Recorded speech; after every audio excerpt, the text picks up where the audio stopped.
Abraham Lincoln's Cooper Union Address. New York, New York, February 27, 1860. In October 1859, Abraham Lincoln accepted an invitation to lecture at Henry Ward Beecher's church in Brooklyn, New York, and chose a political topic which required months of painstaking research. His law partner William Herndon observed, "No former effort in the line of speech-making had cost Lincoln so much time and thought as this one," a remarkable comment considering the previous year's debates with Stephen Douglas. The carefully crafted speech examined the views of the 39 signers of the Constitution. Lincoln noted that at least 21 of them, a majority, believed Congress should control slavery in the territories rather than allow it to expand. Thus, the Republican stance of the time was not revolutionary, but similar to the Founding Fathers, and should not alarm Southerners, for radicals had threatened to secede if a Republican was elected president. When Lincoln arrived in New York, the Young Men's Republican Union had assumed sponsorship of the speech and moved its location to the Cooper Institute in Manhattan. The union's board included members such as Horace Greeley and William Cullen Bryant, who opposed William Seward for the Republican presidential nomination. Lincoln, as an unannounced presidential aspirant, attracted a capacity crowd of 1,500 curious New Yorkers. An eyewitness that evening said, "When Lincoln rose to speak, I was greatly disappointed. He was tall, oh, how tall, and so angular and awkward that I had, for an instant, a feeling of pity for so ungainly a man." However, once Lincoln warmed up, his face lighted up as with an inward fire. The whole man was transfigured. I forgot his clothes, his personal appearance, and his individual peculiarities. Presently, forgetting myself, I was on my feet like the rest, yelling like a wild Indian, cheering this wonderful man. Herndon, who knew the speech but was not present, said it was devoid of all rhetorical imagery. Rather, it was constructed with a view to accuracy of statement, simplicity of language, and unity of thought. In some respects, like a lawyer's brief, it was logical, temperate in tone, powerful, irresistibly driving conviction home to men's reasons and their souls. The speech electrified Lincoln's listeners and gained him important political support in Seward's home territory. Said a New York writer, "No man ever before made such an impression on his first appeal to a New York audience." After being printed by New York newspapers, the speech was widely circulated as campaign literature. Easily one of Lincoln's best efforts, it revealed his singular mastery of ideas and issues in a way that justified loyal support. Here we can see him pursuing facts, forming them into meaningful patterns, pressing relentlessly toward his conclusion. With a deft touch, Lincoln exposed the roots of sectional strife and the inconsistent positions of Senator Stephen Douglas and Chief Justice Roger Taney.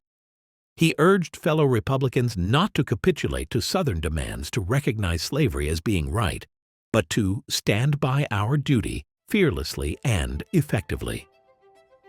Mr. President and fellow citizens of New York, the facts with which I shall deal this evening are mainly old and familiar, nor is there anything new in the general use I shall make of them. If there shall be any novelty, it will be in the mode of presenting the facts and the inferences and observations following that presentation. In his speech last autumn at Columbus, Ohio, as reported in the New York Times, Senator Douglas said, "Our fathers, when they framed the government under which we live, understood this question just as well, and even better, than we do now. I fully endorse this, and I adopt it as a text for this discourse. I so adopt it because it furnishes a precise and an agreed starting point for a discussion between Republicans and that wing of the democracy headed by Senator Douglas. It simply leaves the inquiry, what was the understanding those fathers had of the question mentioned? What is the frame of government under which we live? The answer must be the Constitution of the United States. That Constitution consists of the original, framed in 1787, and under which the present government first went into operation, and 12 subsequently framed amendments, the first 10 of which were framed in 1789. Who were our fathers that framed the Constitution? I suppose the 39 who signed the original instrument may be fairly called our fathers who framed that part of the present government. It is almost exactly true to say they framed it, and it is altogether true to say they fairly represented the opinion and sentiment of the whole nation at that time. Their names, being familiar to nearly all and accessible to quite all, need not now be repeated. I take these 39 for the present as being our fathers who framed the government under which we live. What is the question which, according to the text, those fathers understood just as well and even better than we do now? It is this: does the proper division of local from federal authority or anything in the Constitution forbid our federal government to control as to slavery in our federal territories? Upon this, Senator Douglas holds the affirmative, and Republicans the negative. This affirmation and denial form an issue, and this issue, this question, is precisely what the text declares our fathers understood better than we. Let us now inquire whether the 39 or any of them ever acted upon this question, and if they did, how they acted upon it, how they expressed that better understanding. In 1784, 3 years before the Constitution, the United States then owning the Northwestern Territory, and no other, the Congress of the Confederation had before them the question of prohibiting slavery in that territory, and 4 of the 39 who afterward framed the Constitution were in that Congress and voted on that question. Of these, Roger Sherman, Thomas Mifflin, and Hugh Williamson voted for the prohibition, thus showing that, in their understanding, no line dividing local from federal authority, nor anything else, properly forbade the federal government to control as to slavery in federal territory. The other of the 4, James Mahenry, voted against the prohibition, showing that for some cause he thought it improper to vote for it. In 1787, still before the Constitution, but while the Convention was in session framing it, and while the Northwestern Territory still was the only territory owned by the United States, the same question of prohibiting slavery in the territory again came before the Congress of the Confederation, and 2 more of the 39 who afterwards signed the Constitution were in that Congress and voted on the question. They were William Blount and William Few, and they both voted for the prohibition, thus showing that in their understanding no line dividing local from federal authority, nor anything else, properly forbids the federal government to control as to slavery in federal territory. This time the prohibition became a law, being part of what is now well known as the Ordinance of '87. The question of federal control of slavery in the territories seems not to have been directly before the Convention which framed the original Constitution, and hence it is not recorded that the 39, or any of them, while engaged on that instrument, expressed any opinion on that precise question.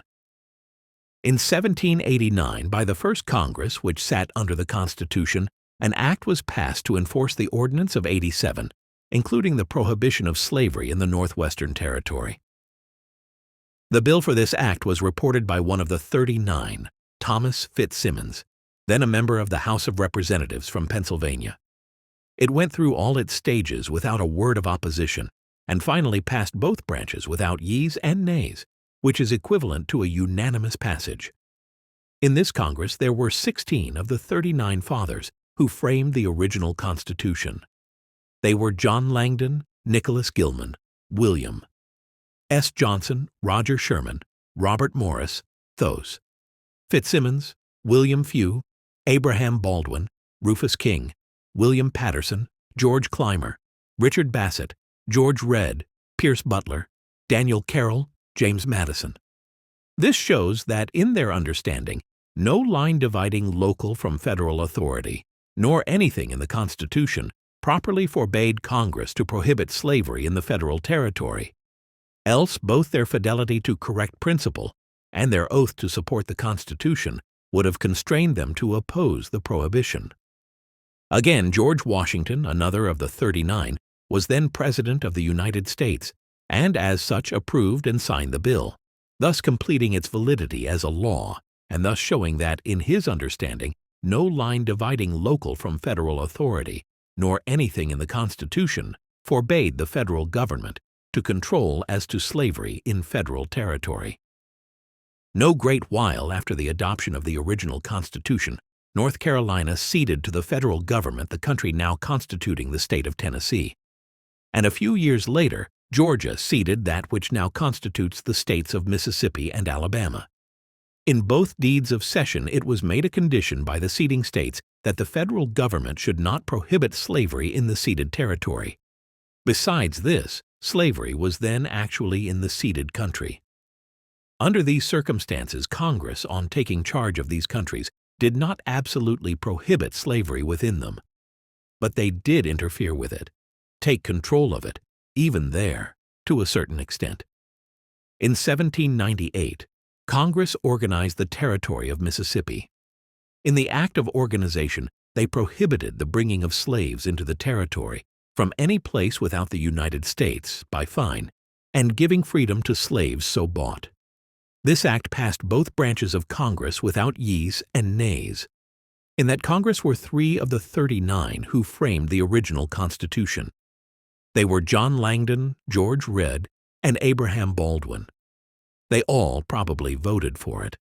Certainly they would have placed their opposition to it upon record if, in their understanding, any line dividing local from federal authority or anything in the Constitution properly forbade the federal government to control as to slavery in federal territory. In 1703, the federal government purchased the Louisiana country. Our former territorial acquisitions came from certain of our own states, but this Louisiana country was acquired from a foreign nation. In 1704, Congress gave a territorial organization to that part of it which now constitutes the state of Louisiana. New Orleans, lying within that part, was an old and comparatively large city. There were other considerable towns and settlements, and slavery was extensively and thoroughly intermingled with the people.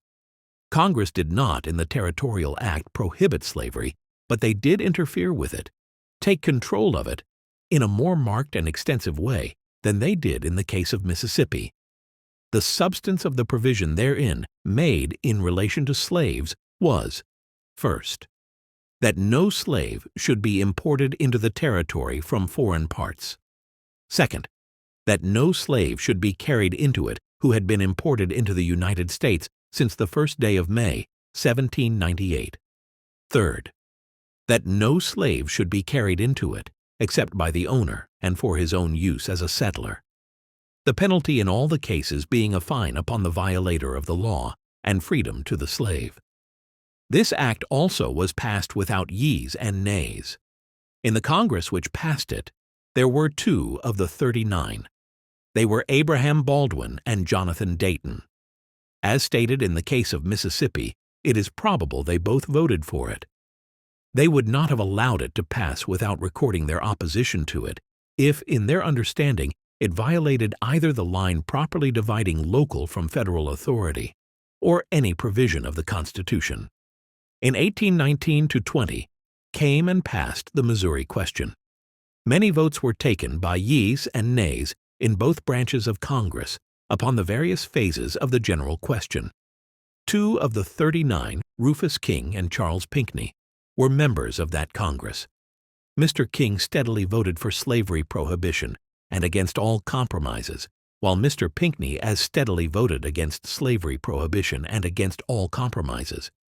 By this, Mr. King showed that, in his understanding, no line dividing local from federal authority, nor anything in the Constitution, was violated by Congress prohibiting slavery in federal territory, while Mr. Pinckney, by his votes, showed that, in his understanding, there was some sufficient reason for opposing such prohibition in that case. The cases I have mentioned are the only acts of the 39, or of any of them, upon the direct issue, which I have been able to discover. To enumerate the persons who thus acted as being 4 in 1784, 2 in 1787, 17 in 1789, 3 in 1798, 2 in 1804, and 2 in 1818, 19 to 20, there would be 30 of them, but this would be counting John Langdon, Roger Sherman, William Few, Rufus King, and George Read each twice, and Abraham Baldwin 3 times. The true number of those of the 39 whom I have shown to have acted upon the question, which by the text they understood better than we, is 23, leaving 16 not shown to have acted upon it in any way.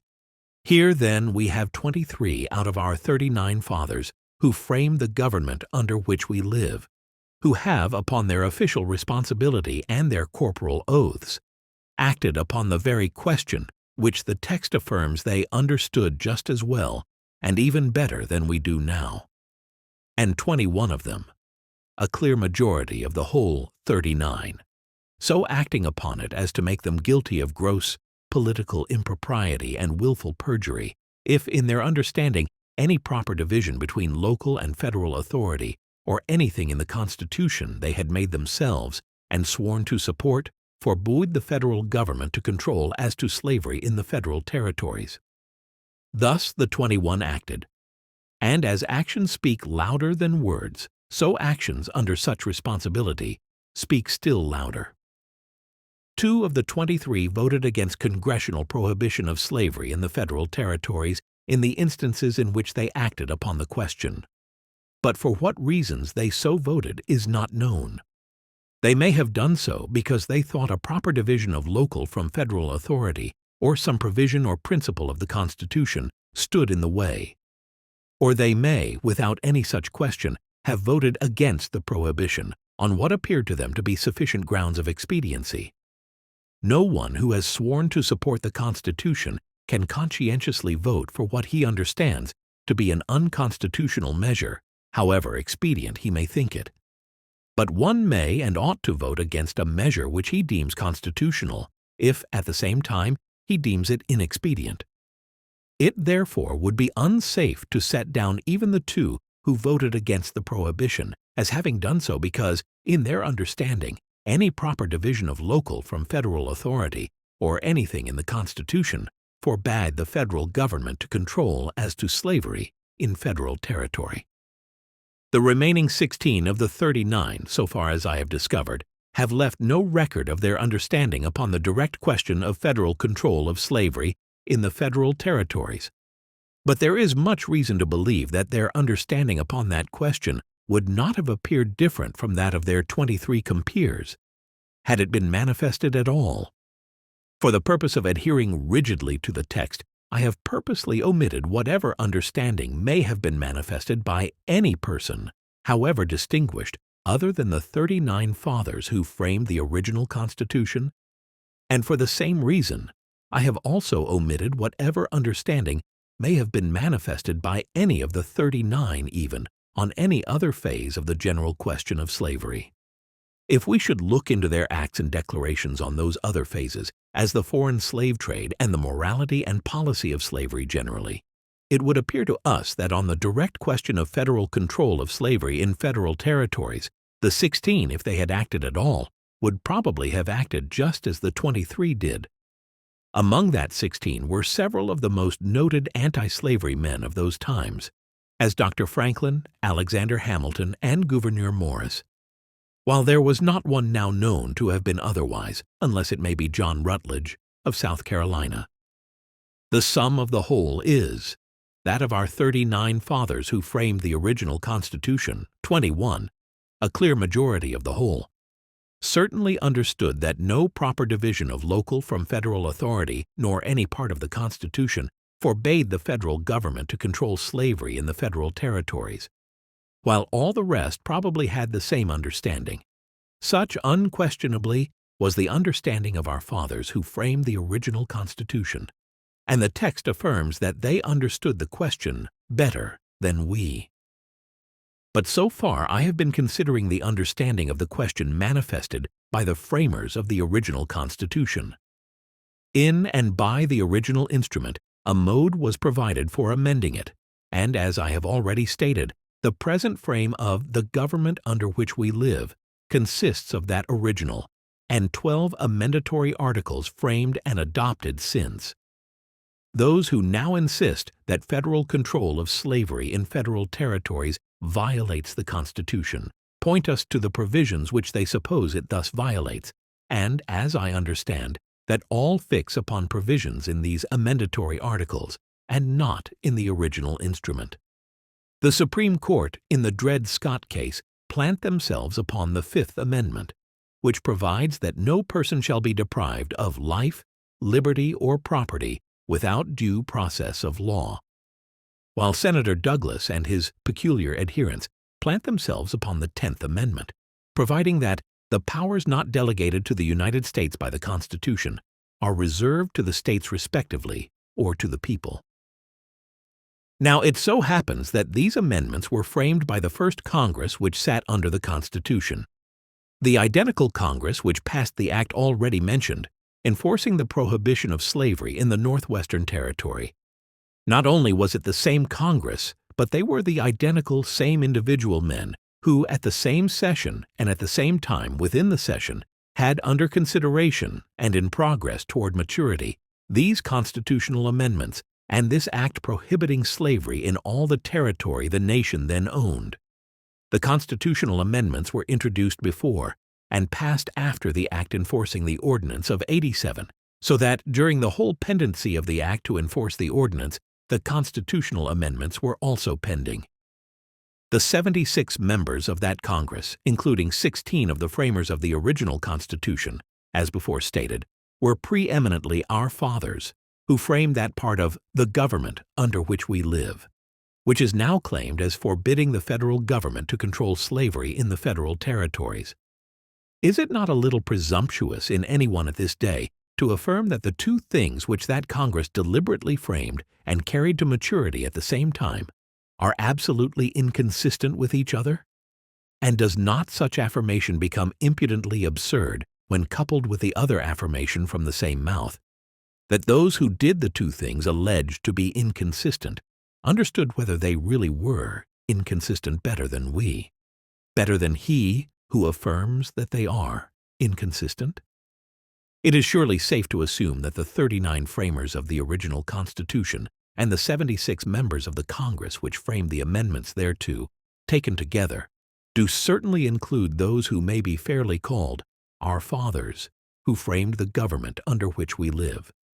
And so assuming, I defy any man to show that any one of them ever, in his whole life, declared that, in his understanding, any proper division of local from federal authority, or any part of the Constitution, forbade the federal government to control as to slavery in the federal territories.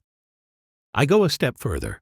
I defy anyone to show that any living man in the whole world ever did, prior to the beginning of the present century, and I might almost say prior to the beginning of the last half of the present century, declare that in his understanding any proper division of local from federal authority, or any part of the Constitution, forbade the federal government to control as to slavery in the federal territories. To those who now so declare, I give not only our fathers who framed the government under which we live, but with them all other living men within the century in which it was framed, among whom to search, and they shall not be able to find the evidence of a single man agreeing with them. Now, and here, let me guard a little against being misunderstood. I do not mean to say we are bound to follow implicitly in whatever our fathers did. To do so would be to discard all the lights of current experience, to reject all progress, all improvement. What I do say is that if we would supplant the opinions and policy of our fathers in any case, we should do so upon evidence so conclusive and argument so clear that even their great authority, fairly considered and weighed, cannot stand, and most surely not in a case whereof we ourselves declare they understood the question better than we. If any man at this day sincerely believes that a proper division of local from federal authority, or any part of the Constitution, forbids the federal government to control as to slavery in the federal territories, he is right to say so, and to enforce his position by all truthful evidence and fair argument which he can. But he has no right to mislead others, who have less access to history and less leisure to study it, into the false belief that our fathers who framed the government under which we live were of the same opinion. thus substituting falsehood and deception for truthful evidence and fair argument. If any man at this day sincerely believes our fathers who framed the government under which we live used and applied principles in other cases which ought to have led them to understand that a proper division of local from federal authority or some part of the Constitution forbids the federal government to control as to slavery in the federal territories, he is right to say so. But he should, at the same time, brave the responsibility of declaring that, in his opinion, he understands their principles better than they did themselves. And especially should he not shirk that responsibility by asserting that they understood the question just as well and even better than we do now. But enough. Let all who believe that our fathers, who framed the government under which we live, understood this question just as well and even better than we do now, speak as they spoke and act as they acted upon it. This is all Republicans ask, all Republicans desire in relation to slavery. As those fathers marked it, so let it be again marked, as an evil not to be extended, but to be tolerated and protected only because of, and so far as its actual presence among us makes that toleration and protection a necessity. Let all the guarantees those fathers gave it be, not grudgingly, but fully and fairly, maintained. For this Republicans contend, and with this, so far as I know or believe, they will be content. And now, if they would listen, as I suppose they will not, I would address a few words to the Southern people. I would say to them, you consider yourselves a reasonable and a just people, and I consider that in the general qualities of reason and justice, you are not inferior to any other people. Still, when you speak of us Republicans, you do so only to denounce us as reptiles, or, at the best, as no better than outlaws. You will grant a hearing to pirates or murderers, but nothing like it to black Republicans. In all your contentions with one another, each of you deems an unconditional condemnation of black republicanism as the first thing to be attended to. Indeed, such condemnation of us seems to be an indispensable prerequisite, license, so to speak, among you to be admitted or permitted to speak at all. Now can you or not be prevailed upon to pause and to consider whether this is quite just to us or even to yourselves? Bring forward your charges and specifications, and then be patient long enough to hear us deny or justify. You say we are sectional. We deny it. That makes an issue, and the burden of proof is upon you. You produce your proof, and what is it? Why, that our party has no existence in your section, gets no votes in your section. The fact is substantially true. But does it prove the issue? If it does, then in case we should, without change of principle, begin to get votes in your section, we should thereby cease to be sectional. You cannot escape this conclusion, and yet are you willing to abide by it? If you are, you will probably soon find that we have ceased to be sectional, for we shall get votes in your section this very year. You will then begin to discover, as the truth plainly is, that your proof does not touch the issue. The fact that we get no votes in your section is a fact of your making, and not of ours. And if there be fault in that fact, that fault is primarily yours, and remains until you show that we repel you by some wrong principle or practice. If we do repel you by any wrong principle or practice, the fault is ours. But this brings you to where you ought to have started, to a discussion of the right or wrong of our principle. If our principle, put in practice, would wrong your section for the benefit of ours, or for any other object, then our principle, and we with it, are sectional, and are justly opposed and denounced as such. Meet us, then, on the question of whether our principle, put in practice, would wrong your section, and so meet it as if it were possible that something may be said on our side. Do you accept the challenge? No. Then you really believe that the principle which our fathers who framed the government under which we live thought so clearly right as to adopt it and endorse it again and again upon their official oaths, is in fact so clearly wrong as to demand your condemnation without a moment's consideration. Some of you delight to flaunt in our faces the warning against sectional parties given by Washington in his farewell address. Less than 8 years before Washington gave that warning, he had, as President of the United States, approved and signed an act of Congress enforcing the prohibition of slavery in the Northwestern Territory, which act embodied the policy of the government upon that subject up to and at the very moment he penned that warning.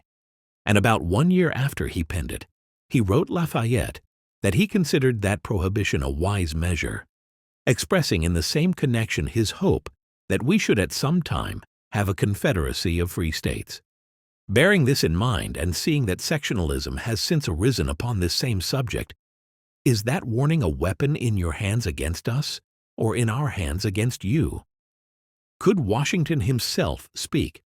Would he cast the blame of that sectionalism upon us, who sustain his policy, or upon you who repudiate it? We respect that warning of Washington, and we commend it to you, together with his example pointing to the right application of it. But you say you are conservative, eminently conservative, while we are revolutionary, destructive, or something of the sort. What is conservatism? Is it not adherence to the old and tried against the new and untried? We stick to, contend for, the identical old policy on the point in controversy, which was adopted by our fathers who framed the government under which we live. While you with one accord reject, and scout, and spit upon that old policy, and insist upon substituting something new. True, you disagree among yourselves as to what that substitute shall be. You are divided on new propositions and plans, but you are unanimous in rejecting and denouncing the old policy of the fathers. Some of you are for reviving the foreign slave trade, some for a congressional slave code for the territories, some for Congress forbidding the territories to prohibit slavery within their limits, some for maintaining slavery in the territories through the judiciary, some for the great principle that if one man would enslave another, no third man should object, fantastically called popular sovereignty. But never a man among you is in favor of federal prohibition of slavery in federal territories, according to the practice of our fathers who framed the government under which we live. Not one of all your various plans can show a precedent or an advocate in the century within which our government originated. Consider, then, whether your claim of conservatism for yourselves and your charge or destructiveness against us are based on the most clear and stable foundations. Again, you say we have made the slavery question more prominent than it formerly was. We deny it. We admit that it is more prominent, but we deny that we made it so. It was not we, but you, who discarded the old policy of the fathers. We resisted, and still resist, your innovation. And thence comes the greater prominence of the question. Would you have that question reduced to its former proportions? Go back to that old policy. What has been will be again, under the same conditions. If you would have the peace of the old times, re-adopt the precepts and policy of the old times. You charge that we stir up insurrections among your slaves. We deny it. And what is your proof? Harper's Ferry, John Brown. John Brown was no Republican, and you have failed to implicate a single Republican in his Harper's Ferry enterprise. If any member of our party is guilty in that matter, you know it or you do not know it. If you do know it, you are inexcusable for not designating the man and proving the fact. If you do not know it, you are inexcusable for asserting it, and especially for persisting in the assertion after you have tried and failed to make the proof. You need to be told that persisting in a charge which one does not know to be true is simply malicious slander. Some of you admit that no Republican designedly aided or encouraged the Harper's Ferry affair, but still insist that our doctrines and declarations necessarily lead to such results. We do not believe it. We know we hold to no doctrine and make no declaration which were not held to and made by our fathers who framed the government under which we live. You never dealt fairly by us in relation to this affair. When it occurred, some important state elections were near at hand, and you were in evident glee with the belief that, by charging the blame upon us, you could get an advantage of us in those elections. The elections came, and your expectations were not quite fulfilled. Every Republican man knew that, as to himself at least, your charge was a slander, and he was not much inclined by it to cast his vote in your favor. Republican doctrines and declarations are accompanied with a continual protest against any interference whatever with your slaves or with you about your slaves. Surely this does not encourage them to revolt. True, we do, in common with our fathers, who framed the government under which we live, declare our belief that slavery is wrong. But the slaves do not hear us declare even this. For anything we say or do, the slaves would scarcely know there is a Republican Party. I believe they would not, in fact, generally know it but for your misrepresentations of us in their hearing. In your political contests among yourselves, each faction charges the other with sympathy with black republicanism, and then, to give point to the charge, defines black republicanism to simply be insurrection, blood, and thunder among the slaves. Slave insurrections are no more common now than they were before the Republican Party was organized. What induced the Southampton insurrection 28 years ago, in which at least 3 times as many lives were lost as at Harper's Ferry? You can scarcely stretch your very elastic fancy to the conclusion that Southampton was got up by black republicanism. In the present state of things in the United States, I do not think a general or even a very extensive slave insurrection is possible. The indispensable concert of action cannot be attained. The slaves have no means of rapid communication, nor can incendiary freemen, black or white, supply it. The explosive materials are everywhere in parcels, but there neither are, nor can be supplied, the indispensable connecting trains. Much is said by Southern people about the affection of slaves for their masters and mistresses, and a part of it, at least, is true. A plot for an uprising could scarcely be devised and communicated to 20 individuals before some one of them, to save the life of a favorite master or mistress, would divulge it. This is the rule, and the slave revolution in Haiti was not an exception to it, but a case occurring under peculiar circumstances. The gunpowder plot of British history, though not connected with slaves, was more in point. In that case, only about 20 were admitted to the secret, and yet one of them, in his anxiety to save a friend, betrayed the plot to that friend, and by consequence averted the calamity. Occasional poisonings from the kitchen and open or stealthy assassinations in the field, and local revolts extending to a score or so, will continue to occur as the natural results of slavery. But no general insurrection of slaves, as I think, can happen in this country for a long time. Whoever much fears or much hopes for such an event will be alike disappointed. In the language of Mr. Jefferson, uttered many years ago, it is still in our power to direct the process of emancipation and deportation peaceably and in such slow degrees as that the evil will wear off insensibly, and their places be, pari passu, filled up by free white laborers. If, on the contrary, it is left to force itself on, human nature must shudder at the prospect held up. Mr. Jefferson did not mean to say, nor do I, that the power of emancipation is in the federal government. He spoke of Virginia, and as to the power of emancipation, I speak of the slaveholding states only. The federal government, however, as we insist, has the power of restraining the extension of the institution, the power to ensure that a slave insurrection shall never occur on any American soil which is now free from slavery. John Brown's effort was peculiar. It was not a slave insurrection. It was an attempt by white men to get up a revolt among slaves, in which the slaves refused to participate. In fact, it was so absurd that the slaves, with all their ignorance, saw plainly enough it could not succeed. That affair, in its philosophy, corresponds with the many attempts related in history at the assassination of kings and emperors. An enthusiast broods over the oppression of a people till he fancies himself commissioned by heaven to liberate them. He ventures the attempt, which ends in little else than his own execution. Orsini's attempt on Louis Napoleon and John Brown's attempt at Harper's Ferry were, in their philosophy, precisely the same.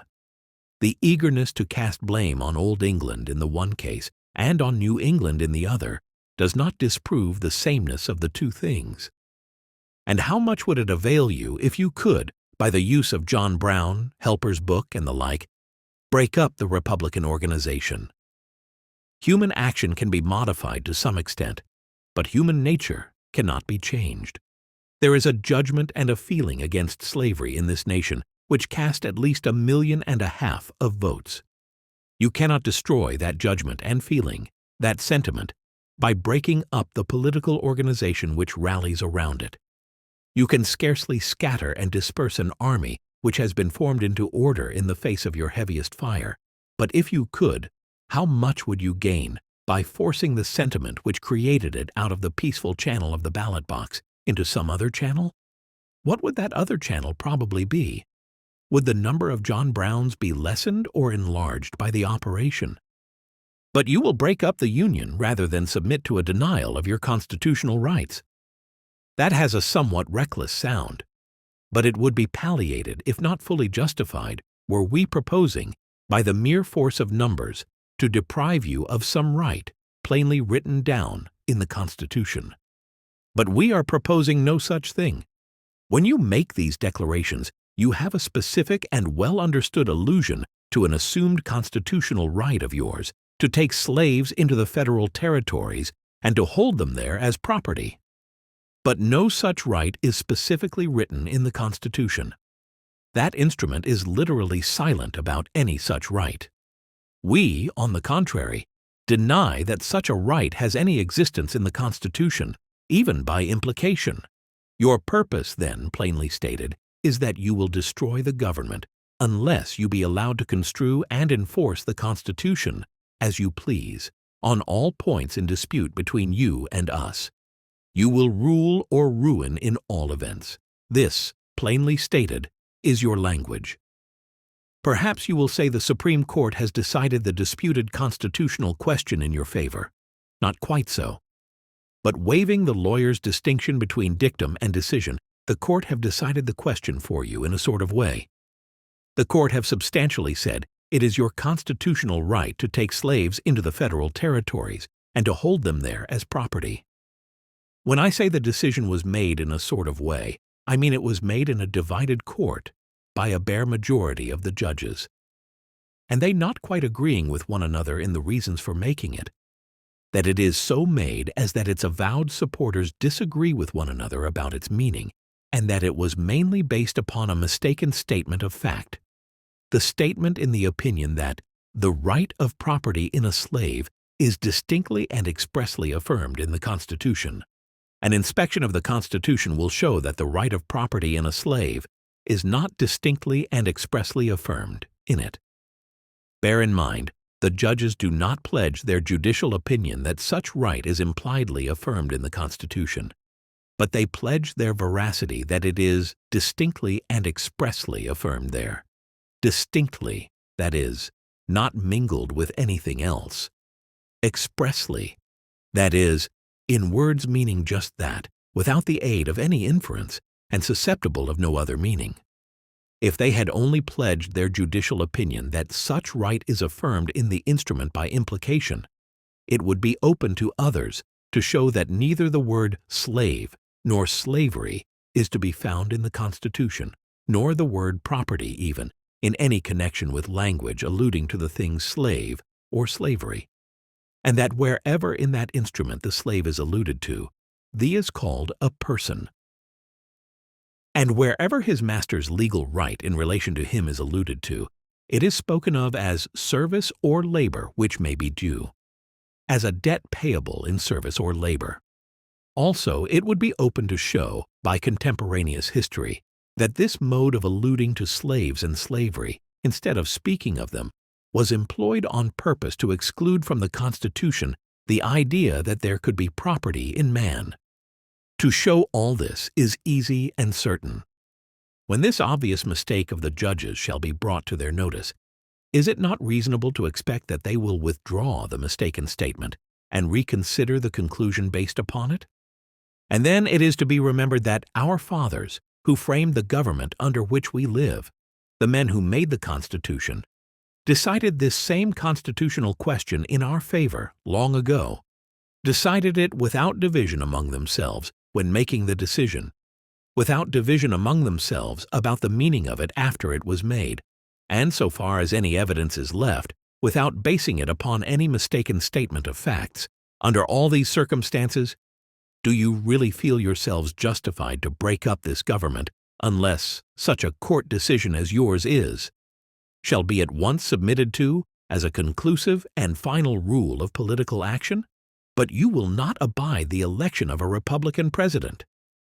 In that supposed event, you say, you will destroy the Union, and then you say the great crime of having destroyed it will be upon us.